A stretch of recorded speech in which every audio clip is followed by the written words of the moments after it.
चलिए आज के क्लास में हम ऑनलाइनर क्वेश्चन देखेंगे। जितना भी वीवीआई क्वेश्चन है यानी रेस्पिरेटरी सिस्टम का टोटल इसमें हम कवर कर लेंगे मात्र एक वीडियो में। चलते हैं, स्टार्ट करते हैं। श्वसन की क्रिया में किस विधि द्वारा जटिल भोज्य पदार्थों को सरल भोज्य पदार्थों में परिवर्तन कर देता है? तो ऑक्सीकरण या अपघटन क्रिया द्वारा। ऑक्सीकरण या अपघटन क्रिया के द्वारा जो जटिल भोज्य पदार्थ रहता है यानी जटिल जो भोज्य पदार्थ रहता है उसको सरल भोज्य पदार्थों में परिवर्तन कर देता है। कौन? तो ऑक्सीकरण या अपघटन अभिक्रिया के द्वारा। ऑक्सीकरण या अपघटन अभिक्रिया। ऑक्सीकरण आप सभी लोग जानते होंगे। ऑक्सीकरण अभिक्रिया किसे कहा जाता है? जिसमें ऑक्सीजन का संयोज होता है, ऑक्सीजन का संयोज और इलेक्ट्रॉन का त्याग, ऑक्सीजन का संयोग ऑक्सीकरण अभिक्रिया कहलाता है। अगला है, जंतुओं में गैसीय परिवहन किस विधि द्वारा होता है? जंतुओं में गैसीय परिवहन जो होता है वह किस विधि द्वारा होता है? तो परासरण या विसरण विधि द्वारा। परासरण या विसरण विधि के द्वारा जो जंतुओं में गैसीय परिवहन होता है। गैसीय परिवहन कहने का मतलब है कि जो गैसीय परिवहन होता है जंतुओं में वो किस विधि द्वारा होता है? तो परासरण विधि द्वारा। किस विधि द्वारा? परासरण विधि द्वारा। आप सभी लोग जानते होंगे गैसीय परिवहन, ये सिंपल है। गैसीय परिवहन परासरण या विसरण विधि द्वारा होता है। श्वसन में कितने चरण होते हैं? श्वसन में 2 चरण होते हैं, बता चुके हैं। एगो हो गया श्वसन में कितना चरण? 2 चरण। एगो निःश्वसन, एगो था निःश्वसन, इसलिए श्वसन का 2 चरण बता चुके हैं। क्या श्वासोच्छ्वास में एंजाइम आवश्यक होते हैं? श्वासोच्छ्वास में एंजाइम आवश्यक होते हैं? तो नहीं, श्वासोच्छ्वास में एंजाइम आवश्यक नहीं होते हैं। श्वासोच्छ्वास किसे कहा जाता है? सांस अंदर लेने तथा बाहर छोड़ने की क्रिया को ही श्वासोच्छ्वास कहा जाता है।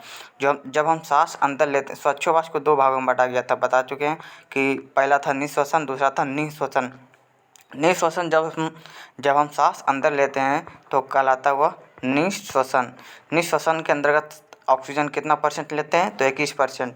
ऑक्सीजन 21% और कार्बन डाइऑक्साइड 0.03% और नाइट्रोजन 78%। ये सब बता चुके हैं।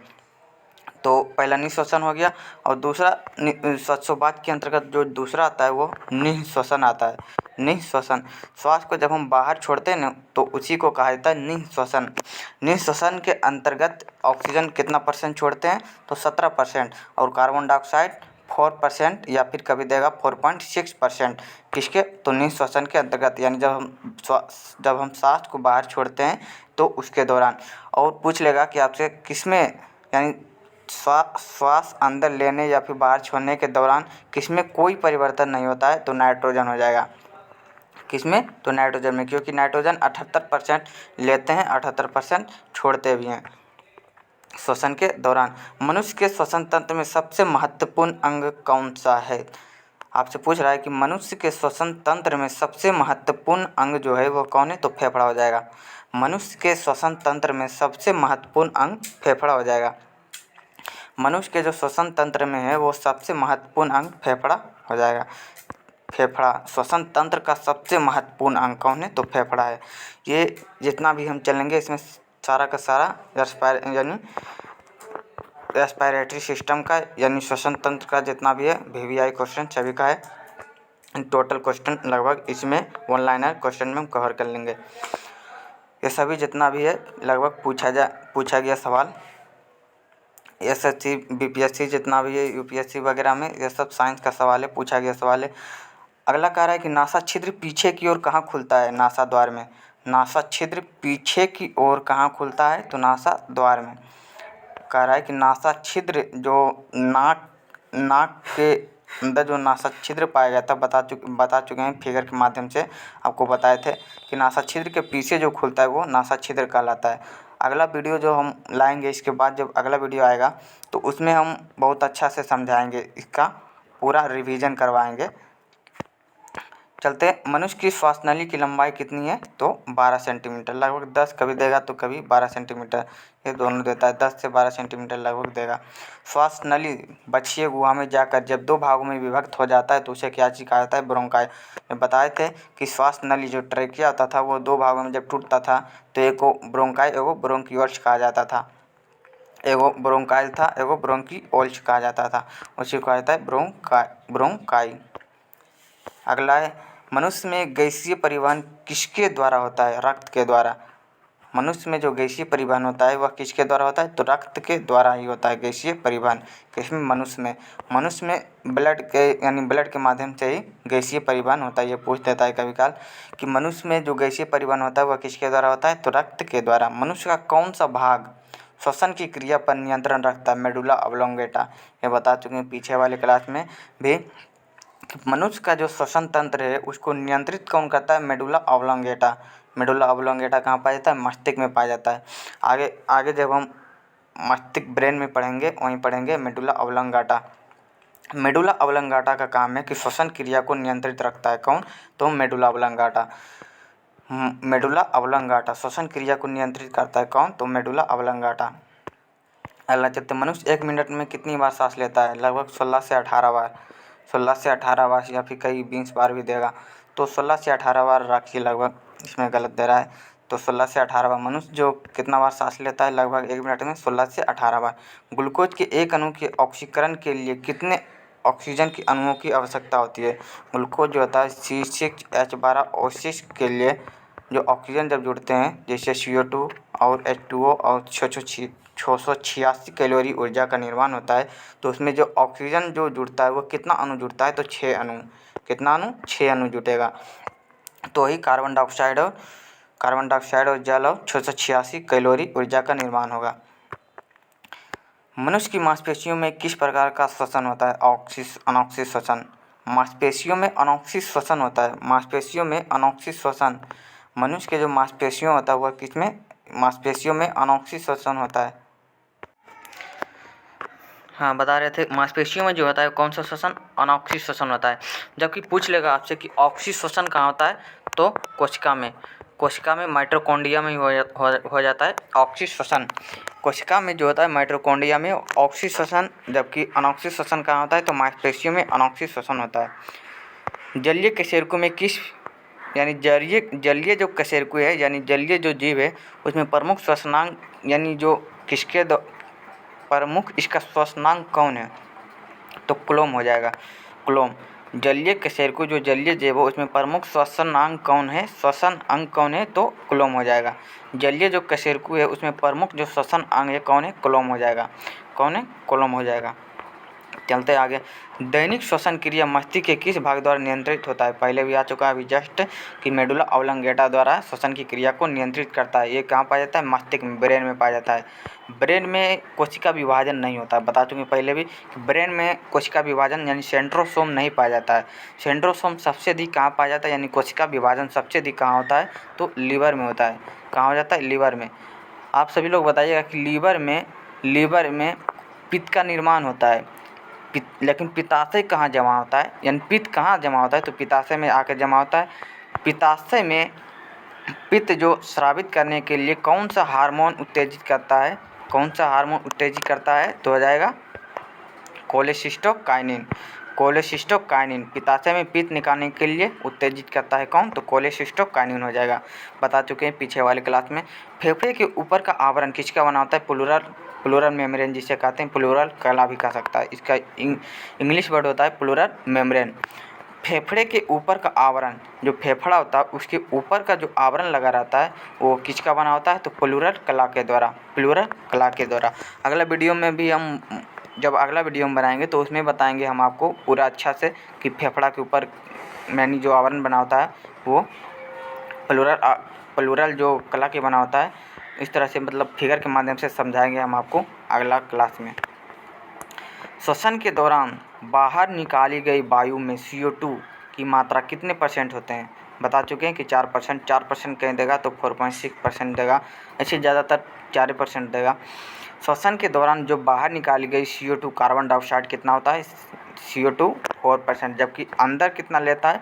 तो 0.03% अंदर लेता है। श्वसन के दौरान जब कार्बन डाइऑक्साइड 0.03 अंदर लेता है, जबकि ऑक्सीजन कितना लेता है? ऑक्सीजन 21% अंदर लेता है, जबकि छोड़ता है कितना? श्वसन के दौरान ऑक्सीजन कितना % छोड़ता है? 17%। किसमें परिवर्तित नहीं होता है? श्वसन यानी श्वास लेने के दौरान श्वासोच्छ्वास के दौरान किसमें परिवर्तन नहीं होता है? श्वासोच्छ्वास उसे कहा जाता है, श्वास जब अंदर लेते हैं और छोड़ते हैं उसी को कहा जाता है श्वासोच्छ्वास। श्वासोच्छ्वास के दौरान किसमें परिवर्तन नहीं होता है? तो नाइट्रोजन में। नाइट्रोजन 78% पाया जाता है। कितना? 78%। ये छोड़ने के दौरान या फिर लेने के दौरान में इसमें कोई परिवर्तन नहीं होता है। श्वास छोड़ने के दौरान या फिर श्वास लेने के समय इसमें कोई परिवर्तन नहीं होता है। अगला है, सर्वाधिक CO2 का परिवहन किस रूप में होता है? बाइकार्बोनेट के रूप में। सर्वाधिक जो CO2 है, कार्बन डाइऑक्साइड है, उसका परिवहन किस रूप में होता है? बाइकार्बोनेट के रूप में। सर्वाधिक जो CO2 है, कार्बन डाइऑक्साइड है, उसका परिवहन किस रूप में होता है? बाइकार्बोनेट के रूप में। बहुत बार पूछता है। सर्वाधिक जो CO2 का परिवहन किस रूप में होता है? बाइकार्बोनेट के रूप में। सर्वाधिक CO2 का यानी जो परिवहन होता है वह किस रूप में होता है? बाइकार्बोनेट के रूप में। सर्वाधिक कार्बन डाइऑक्साइड का परिवहन किस रूप में होता है? बाइकार्बोनेट के रूप में। सर्वाधिक जो CO2 है उसका परिवहन किस रूप में होता है? बाइकार्बोनेट के रूप में। चलते हैं आगे। आगे वसा तथा प्रोटीन का श्वसन गुणांक कितना होता है? वसा तथा प्रोटीन का जो होता है ना श्वसन गुणांक, वो कितना होता है? 1 से कम होता है। वसा तथा प्रोटीन का जो श्वसन गुणांक होता है वो कितना होता है? तो 1 से कम हो जाएगा, 1 से कम हो जाता है। इसका वसा तथा प्रोटीन का श्वसन गुणांक से पूछ देता है कभी काल कि वसा तथा प्रोटीन का श्वसन गुणांक कितना होता है? 1 से कम हो जाता है। वसा तथा प्रोटीन का श्वसन गुणांक 1 से कम। कोशिकाओं में ग्लूकोज के एक अणु के पूर्ण ऑक्सीय विखंडनोपरांत यूकैरियोटिक तथा प्रोकैरियोटिक कोशिकाओं में कितने ATP का अणु का निर्माण होता है?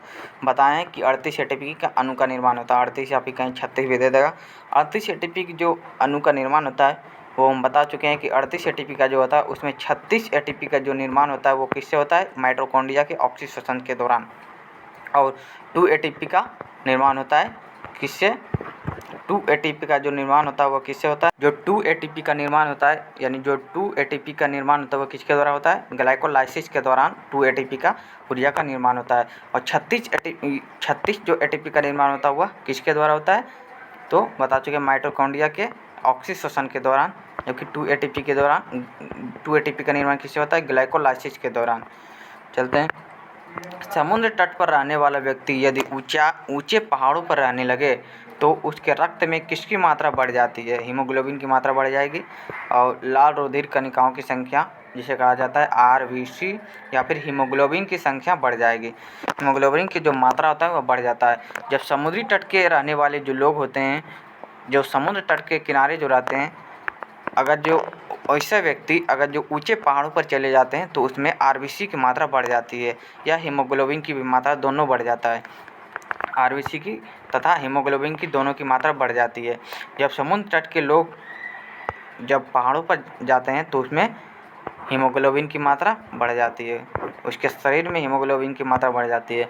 अगला कह रहा है यानी सामान्य व्यक्ति में हीमोग्लोबिन की औसत मात्रा कितनी होती है? 15 ग्राम, यानी 100 मिली प्रति में 15 ग्राम होता है। 100 मिली प्रति में 15 ग्राम होता है हीमोग्लोबिन की औसत मात्रा। ग्लाइकोलाइसिस की क्रिया कहाँ संपन्न होती है? साइटोप्लाज्म में।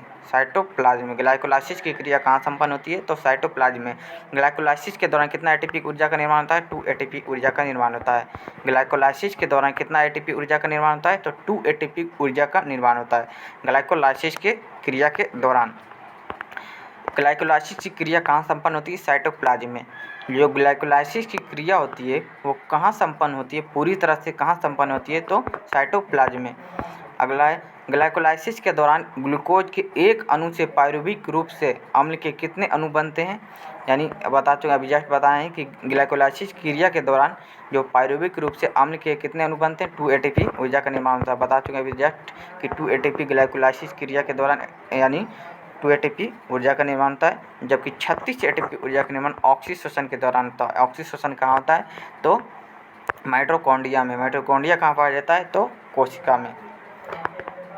ग्लाइकोलाइसिस तथा क्रेब्स चक्र, जो ग्लाइकोलाइसिस तथा क्रेब्स चक्र की में निर्मित सभी NADH वो FADH के अणु कहाँ ऑक्सीकृत होते हैं? तो इलेक्ट्रॉन अभिगमन तंत्र में। इलेक्ट्रॉन अभिगमन तंत्र में। ये कभी काल पूछ देता है कि ग्लाइकोलाइसिस तथा क्रेब्स चक्र की क्रिया कहाँ होती है? माइटोकॉन्ड्रिया में। बता चुके हैं ये सब, माइटोकॉन्ड्रिया में क्रेब्स चक्र की क्रिया होती है। माइटोकॉन्ड्रिया की खोज किसने किया था? अल्टमैन ने किया था। माइटोकॉन्ड्रिया की खोज किसने किया था? अल्टमैन ने किया था।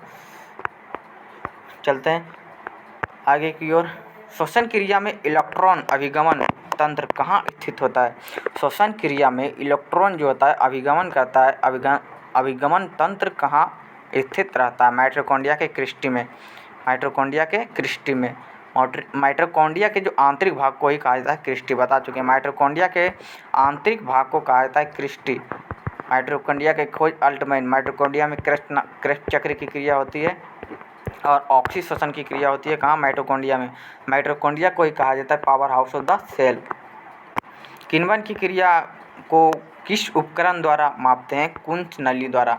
किण्वन की क्रिया किस उपकरण द्वारा मापते हैं? तो कुंच नली के द्वारा। किण्वन की जो क्रिया है वो किस उपकरण द्वारा मापते हैं? तो कुंच नली के द्वारा। किण्वन की क्रिया किस उपकरण द्वारा मापते हैं? कुंच नली। कुंच नामक एक नली होता है जिससे कि किण्वन फर्मेंटेशन की क्रिया के द्वारा मापा जाता है। सांस द्वारा बाहर निकाली गई ऑक्सीजन कितना परसेंट होता है? 17% यहाँ होगा 17%। ये 47 लिखा गया गलती से, 17% होगा। 17%। जो सांस जब हम बाहर निकालते हैं तो ऑक्सीजन कितना परसेंट छोड़ते हैं? 17%। जबकि लेते कितना? 21% लेते हैं।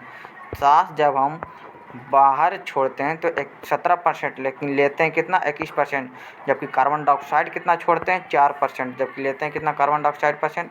यानी ऑक्सीजन के दौरान 0.03%। फेफड़ा में अशुद्धि कहाँ से जाता है? फेफड़ा में जो है ना अशुद्ध रक्त कहाँ से जाता है? तो दाया नीले से। दाया नीले से अशुद्ध रक्त जाता है। फेफड़ा में अशुद्ध रक्त कहाँ जाता है? दाया नीले में। अशुद्ध रक्त कहाँ जाएगा? दाया नीले में। ये इसको और हम आगे के क्लास में डिटेल से पढ़ेंगे, यानी आगे इसका एक चैप्टर ही है, यानी लेसन ही है। स्वर यंत्र की दीवार में कितनी उपास्थियाँ पाई जाती है? अगला हमारा कार्य है, और थोड़ा सा डिस्टर्ब हो गया था। स्वर यंत्र की जो दीवारों में कितनी उपास्थियाँ पाई जाती है? तो 29। स्वर यंत्र की जो दीवारें हैं उसमें कितने उपास्थियाँ पाई जाती है? 29 उपास्थियाँ पाई जाती है स्वर यंत्र की दीवारों में। श्वासनली की शाखाओं को क्या कहा जाता है? बता चुके हैं श्वासनली जो होता है आगे दो भागों में जाकर बढ़ जाता है, एगो ब्रोंकाइल्स एगो ट्रेकिया। ब्रोंकाइल्स और ट्रेकिया दो भागों में टूट जाता है, जिसे श्वासनली की शाखाओं को ही कहा जाता है ब्रोंकाइल्स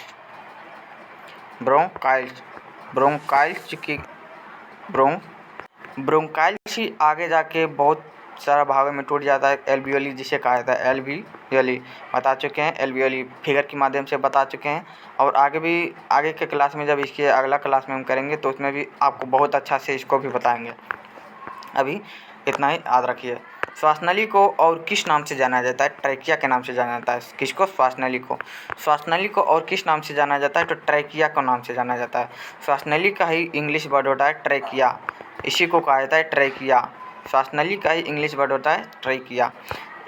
मानव 1 मिनट में लगभग कितना बार सांस लेता है? 16 से 18 बार। 16 से 18 बार बता चुके हैं। अभी जस्ट बताए थे कि मानव 1 मिनट में कितना बार सांस लेता है? 16 से 18 बार। शिशु प्रति मिनट लगभग कितना बार सांस लेता है? 20 से 40 बार भी कह सकते हैं, लेकिन कभी देगा आपसे 18 से 20, यानी 15 से 20 बार, या फिर 16 से 20 बार, इस तरह से देगा, इसी के बीच में रहेगा। अगला कराए, थोड़ा सा डिस्टर्ब हो गया था, तो हम बता रहे थे कि शिशु प्रति मिनट कितना लेता है? 18 से 30 बार कहिए, 18 से 30 बार के बीच में ही रहेगा, तो मार दीजिएगा। ऑक्सीजन से हीमोग्लोबिन संयोजित होकर किस अस्थायी यौगिक का निर्माण करता है? तो ऑक्सी हीमोग्लोबिन। ऑक्सीजन से हीमोग्लोबिन संयोजित होकर, जब ऑक्सीजन हीमोग्लोबिन से यानी अभिक्रिया करता है हीमोग्लोबिन से, तो अस्थायी यौगिक के रूप में किसका निर्माण करता है? ऑक्सी हीमोग्लोबिन, HbO2 का निर्माण करता है। ऑक्सी हीमोग्लोबिन किस रंग का होता है? तो लाल कलर का। ऑक्सी हीमोग्लोबिन किस कलर का होता है? लाल कलर का। ऑक्सीजन जब हीमोग्लोबिन के साथ संयोजित होता है तो उस अस्थायी यौगिक का निर्माण करता है, जिसे कहा जाता है ऑक्सी हीमोग्लोबिन। ऑक्सीजन का प्रमुख कार्य है, ऑक्सीजन का प्रमुख कार्य क्या चीज़ है? तो कोशिकाओं की लंबाई में वृद्धि करना। किसका काम है? ऑक्सीजन का प्रमुख काम है।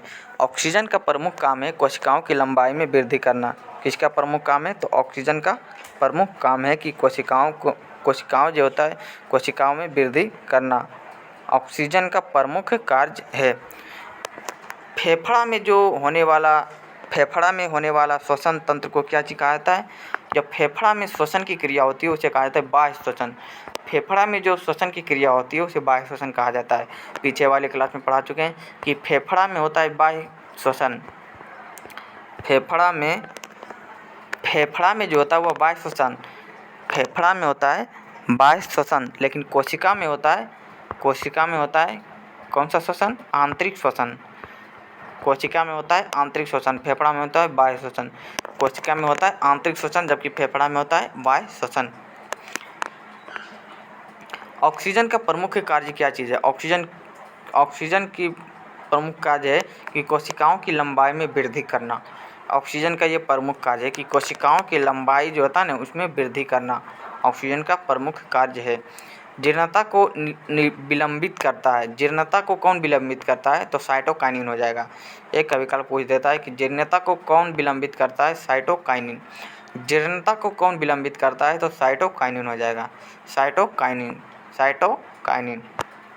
जीर्णता को कौन विलंबित करता है? तो साइटोकाइनिन। ये जितना भी क्वेश्चन था ये रेस्पिरेटरी सिस्टम का VVI क्वेश्चन था। ये बहुत इम्पोर्टेंट था, पूछा गया सवाल लगभग रेलवे में कहिए या फिर SSC, UPSC, BPSC ये सभी में पूछा गया सवाल एक क्वेश्चन था, 1 लाइनर क्वेश्चन। चलिए आज यहीं तक रहने देते हैं, बाकी बात आगे के क्लास में। बाकी बात जो नए लोग जुड़े हैं वो ज़रूर सब्सक्राइब कर लीजिएगा। चलते हैं, सभी को जय हिंद, जय भारत।